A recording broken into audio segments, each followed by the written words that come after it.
If you enjoy the video, please consider subscribing. Otherwise, I won't be able to get out of the skyscraper. Fighting in the sky, 100 floors up in the clouds, look at the city skyline and the roads below. It gives me vertigo.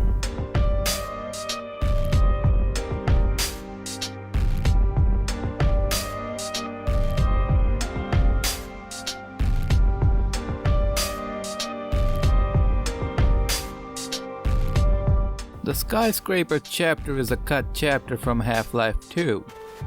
During development, the team at Valve had created two versions of these maps. One called Vertigo and the other Palace, from 2001 and 2002 respectively. In regards to where this level would have taken place, it's been presumed that after Gordon destroys the air exchange, he goes to the Borealis, then to Kraken Base, and then Weather Control. Internet sources have claimed that Weather Control was heavily inspired by the Battle of Hoth from Star Wars, because Gordon, Alex, and the conscripts would have been up against Combine mechs. After the battle, Gordon would find a C-130 plane, or in later variations of the story, a helicopter, which he and Alex would fly back to City 17, specifically the Citadel. This is where the Skyscraper chapter would have started. The whole context is that the airplane or the copter would get shot down and it would crash into this tall skyscraper. Either Alex would have gotten injured or got captured by the Combine, depends on which variation of the story you are following. But enough of the story. It's time to talk about the maps. So this is Vertigo, or at least the Vertigo version of the Skyscraper chapter, from 2000 and 2001. This is from that American setting era of the game's production. I found 7 maps in this style, and I'll show you all of them on screen. With the first version, the mood is set right from the beginning, a bit reminiscent of the early City 17 style lighting and textures. Gritty and dark, the whole map has a sense of dread about it.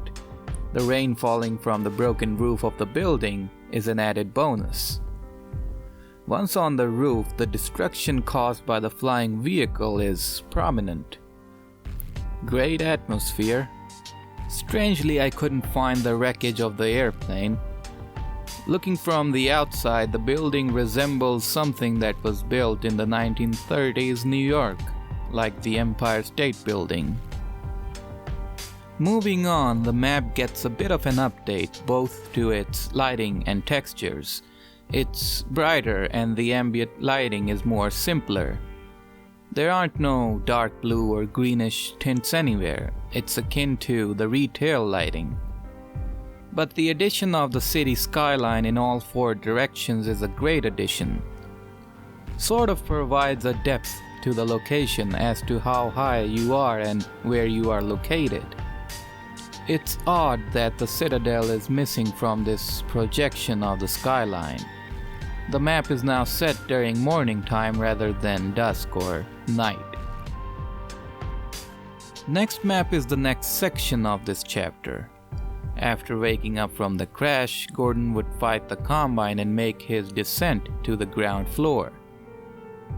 The way the building is destroyed shows a lot of damage, but still doesn't show the vehicle that caused it. Sort of a big map with a lot of verticality. A bit confusing at times, since I couldn't figure out where to go. Keep this area in mind, because that's where the next, 3rd section of this map begins. Overall, I like this map. Absolutely displays the 2001 era feeling in its design.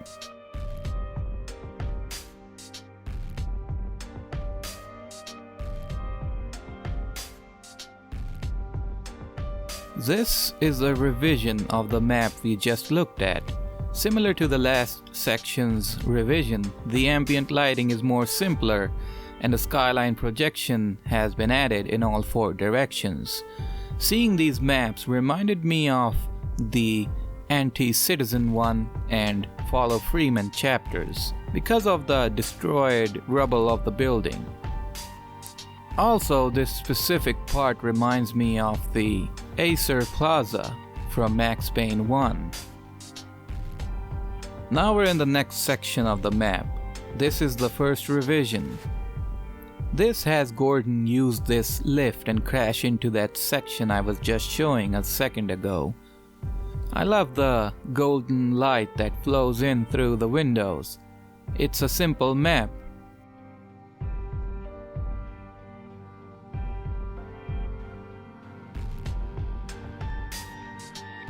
Until I'd no-clipped and checked out the rest of it, I found that there are 2 floors beneath me. It's mostly narrow corridors, rooms, and large empty hallways, sort of like some liminal space photo. Then there was this elevator lobby with the reddish golden lights. Creepy, if I'm honest. I don't know why, but some of these maps legit spooked me. Not like, oh, this is so scary. No. It rather filled me with dread for some reason. Maybe because it's all Source Engine maps are eerie when you're alone in them. The next map started from the place where we crashed the lift, and it's pretty much similar to the previous one, just has the buildings in the background. But again, when I went down to the lower floors, I had a hard time recording this footage. I swear I was getting the feeling that I wasn't alone here, even though I never saw a single enemy. I kept getting these feelings like something's not right.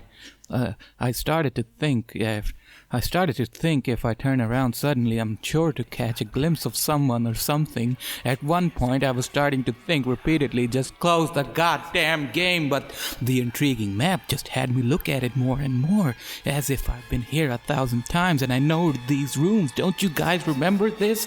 Come on, it was in Half-Life 2, remember the trailers? Remember Gabe showing this off at E3 1999? Or maybe in another timeline, or... Sorry, I don't know what happened there. So this is the last map, and I think the last section of this chapter. After this, I think the Street Wars chapter would begin, in which Gordon and the conscripts would fight the combined forces in the streets of City 17. It's a huge map. Almost got myself lost in here, but the problem is that the map gets a bit too repetitive. What you think is a place you already seen is actually a new location, and it just goes on and on and on. I did read somewhere that the original planned version of Half-Life 2 was extremely long. That's why there's a lot of cut content. They just yanked it out. Is this better than the Retail Revolution chapters? Well, no. The retail chapters that replaced this are better, I think. I like these maps though, the design and the lighting. It really suits the whole feel for the 2001 era Half-Life 2. But they're just too goddamn long.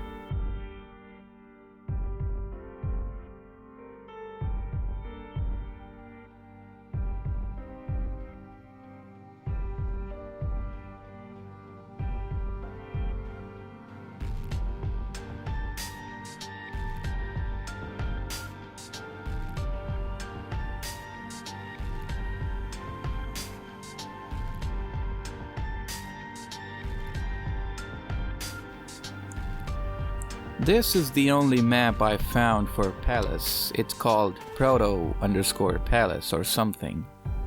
Just has this outer area to walk on and Alex just standing there. I guess this was the reset point for the chapter design. They removed all that they had built with the levels and restarted from square one. The building is now in pristine condition. Thankfully, fans have recreated the palace map because there wasn't any official palace maps that I could show you. I found the original Vertigo maps recreated as well, and it was cool to see them in a bit more polished state. Whoever fixed this map tried to recreate it as close to the original as possible. Also, they added in an airplane to show what crashed into the building. And now that I think about it, this wasn't a good idea. I mean, on the original map's part. I mean, think about it. It's 2001, and you're adding in a level in your game that has a plane crashing into a skyscraper? Do you get what I'm alluding to, you know? That's a big no-no.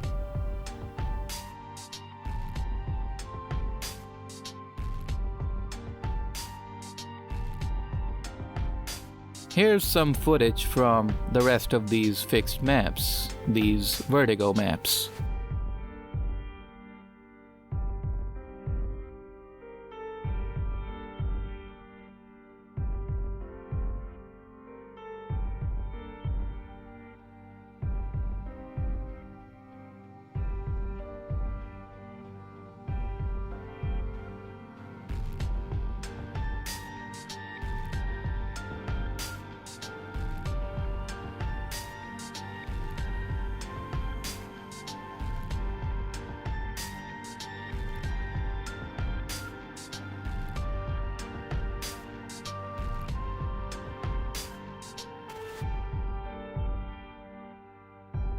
Now here's Palace, the second version of the Skyscraper chapter. This one was created sometime in 2002. And by created, I mean designed in 2002. Although the exterior doesn't look much European compared to the Vertigo version, the interior do have a huge revamp. Now instead of the office building interior and the lobbies, it's more like a fancy museum. Even some of the textures are some that I recognize that were used in the retail game. This doesn't particularly interest me though. I'm a big fan of the previous design, but I guess this one's cool too. You might remember some of this from the E3 2002 video, because some parts from this level were used in the E3_Strider map. And there you have it. That was Skyscraper, or Vertigo, or Palace, or whatever you wanna call it. A cut chapter from Half-Life 2. I hope you enjoyed the video, and if you did, please consider subscribing. It helps out a lot. Anyway, thank you for watching.